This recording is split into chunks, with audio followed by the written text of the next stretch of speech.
स्वागत है आपका हमारे चैनल मधुरवाणी में। अगर आपको हमारा चैनल अच्छा लगे तो प्लीज़ लाइक एंड सब्सक्राइब। आज जिस व्रत की हम बात करने जा रहे हैं वह है मोक्षदा एकादशी व्रत। मोक्षदा एकादशी व्रत, ये व्रत हमारे सारे पापों को ख़त्म कर देता है और भगवत भक्ति के लिए है। यह व्रत मार्गशीर्ष अगहन मास के शुक्ल पक्ष की एकादशी को रखा जाता है। मोक्षदा एकादशी व्रत के दिन गीता जयंती भी मनाई जाती है। उल्लेखनीय है कि कुरुक्षेत्र के युद्ध स्थल पर कर्म से विमुख हुए अर्जुन को भगवान श्री कृष्ण ने गीता का उपदेश दिया था। ऐसा कहते हैं कि जिस प्रकार अर्जुन का मोक्ष हुआ था उसी प्रकार इस एकादशी का व्रत करने से सभी श्रद्धालुओं के लोभ, मोह, मत्सर व समस्त पापों का क्षय हो जाता है तथा व्रती की इच्छा अनुकूल उसे फल प्राप्त होता है। इसलिए मोक्षदा एकादशी व्रत कहलाता है। पूजन विधि विधान। इस दिन स्नान आदि नित्य कर्मों से निवृत्त होकर भगवान दामोदर का गंध, धूप, दीप आदि षोडशोपचार, तुलसी की मंजीरियों से मांगलिक गायन, वाद्यों से पूजन व आरती करनी चाहिए। इस दिन भगवान श्री कृष्ण तथा श्रीमद् भगवद गीता का भी पूजन व आरती करके पाठ करने का विधान है। व्रत के दिन फलाहार करें और अन्न का सेवन त्याग दें। मिथ्या भाषण, चुगली, दुष्कर्मों का परित्याग करें। ब्राह्मणों को भोजन व दान दक्षिणा अवश्य दें। व्रत कथा। प्राचीन काल में चंपक नामक एक सुंदर नगरी में वैखानस नाम का राजा राज करता था। वह अपनी प्रजा का पालन अपने पुत्रों की तरह करता था।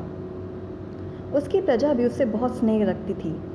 उसके राज में वेद वेदांगों को जानने वाले बहुत से ब्राह्मण रहते थे। एक दिन राजा ने स्वप्न में एक विचित्र दृश्य देखा।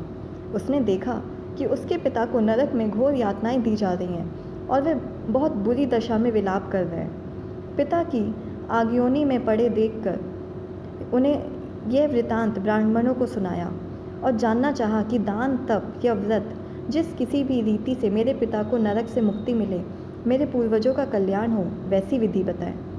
राजा के दुखित वृतांत को सुनकर वेदों के ज्ञाता एक ब्राह्मण ने कहा, राजन, अपने पिता के उद्धार के लिए आप पर्वत मुनि के आश्रम में चले जाएं, जो यहाँ से थोड़ी ही दूर स्थित है। राजा ने मुनि शार्दुल पर्वत मुनि के आश्रम में जाकर सादर प्रणाम किया।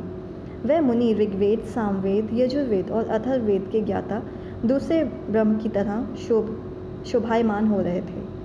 जब राजा ने स्वप्न का सारा वृतांत उन्हें बताया तो भूत, भविष्य और वर्तमान का चिंतन कर दिखने वाले मुनि ने राजा को बताया, हे राजन, मैं तुम्हारे पिता के बुरे कर्मों के पापों को जानता हूँ।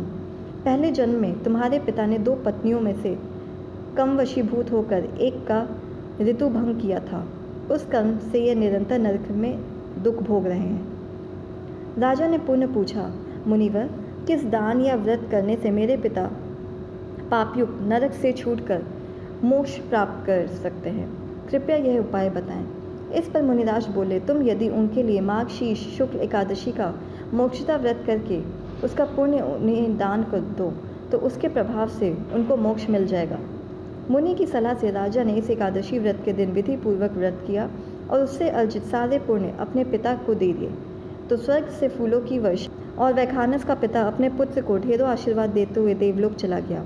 तभी से मान्यता है कि मोक्षदा एकादशी का व्रत करता है वह अपने कुटुंब सहित समस्त सांसारिक सुखों का उपभोग करता हुआ अंत में मोक्ष को प्राप्त करता है और प्रभु की सेवा का अधिकारी बनता है।